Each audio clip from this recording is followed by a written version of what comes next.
श्री राम जय जय राम। नमो जनभाषायै संस्कृताय मित्राणि। श्री गुरवे नमः। महाकवि शूद्रक अग्नि मित्र की राजधानी विदिशा से मैं तेजेंद्र आचार्य आप सभी का पुनः स्वागत करता हूँ। आज हम त्रुच प्रत्यय के बारे में पढ़ेंगे। इसमें लिखा तो नुल भी है पर उनुल के बारे में नहीं पढ़ेंगे, त्रुच के बारे में ही पढ़ेंगे।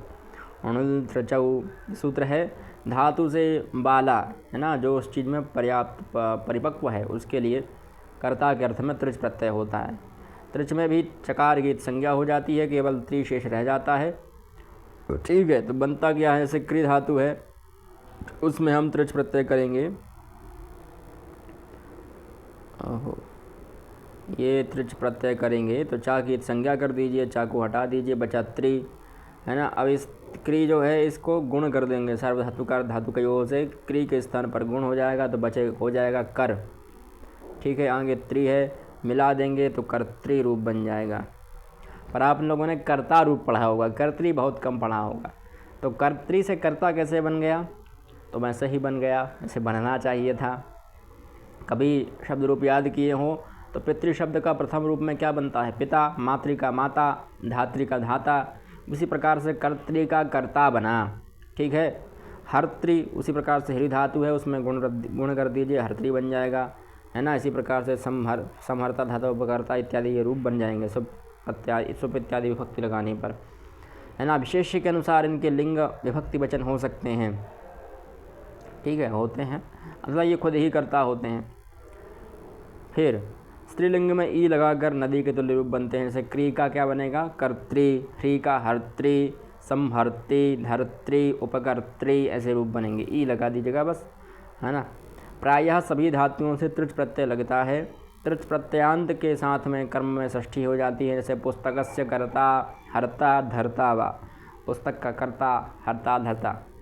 धातु को गुण हो जाता है, वो मैं पहले ही बता चुका हूँ, है ना। जो हमने तुमन प्रत्यय पढ़ा था उस तुम के स्थान पर हमें त्रि लगाना है, त्रिच बन जाएगा। जैसे हमने तुमन में सब काम किए थे, गन तुम जे तुम इत्यादि जो रूप बन रहे थे वही यहाँ बनने लगेंगे। सक्री का कर्तुम बन रहा था तो उम हटा दीजिए, कर्तरी बन जाएगा। हरी का हरतुम बन रहा था, उम हटा दीजिए, हर्त्री बन जाएगा। तुम निकाल दीजिए उसमें से। उसी प्रकार से भरतुम का भर्तृ, धर्तुम का धर्त्री, लेखितुम का लेखित्री, पठित्री, रोदित्री इत्यादि रूप बनेंगे। भोक्त्री, पक्त्री, क्षेत्री, यष्ट्री, प्रष्ट्री, सृष्टि, प्रविष्ट्री, गात्री, दात्री, धात्री, विधात्री, हाहवात्री, ये सब रूप देख लीजिएगा। षोड्री, बोड्री, षष्ट्री, दृष्टि है ना। दृष्टि का दृष्टा, दृष्टार, दृष्टारह, मंत्र दृष्टारह, ऋषया मंत्र दृष्टारह, वहीं से आ जाएंगे। ठीक है,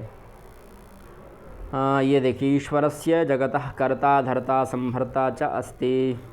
ये यहाँ पर कर्ता धर्ता संहर्ता में हमारा वही प्रत्यय है, त्रिच प्रत्यय।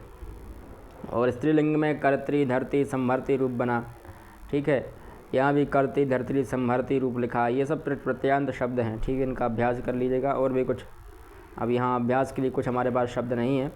शब्द में यही है कि क्री को कर्तुम बन जाएगा, कर्तरी बन जाएगा, हरि का हर्तरी बन जाएगा, लिख का लेखित्री बन जाएगा। तो उसी प्रकार से आप इनका अभ्यास कर लीजिएगा। इधर देख लीजिएगा, ग्रहित्री, घ्रात्री, चरित्री है ना, चरित्री इत्यादि रूप बनाएंगे। चिंतयित्री, चोरयित्री इत्यादि रूप, क्रंदित्री, गरित्री, ये सब आप अभ्यास कर लीजिएगा एक एक शब्द का, है ना। और भी बहुत सारे हैं, गूगल पर खोज लीजिएगा कि त्रिच प्रत्यांत शब्दों के उदाहरण, तो वह त्रिच प्रत्यांत शब्दों के उदाहरण आपको बता देगा कहाँ कहाँ है ना। ठीक है, मिलते हैं अगली वीडियो में, तब तक के लिए जयतु संस्कृतम जयतु भारत।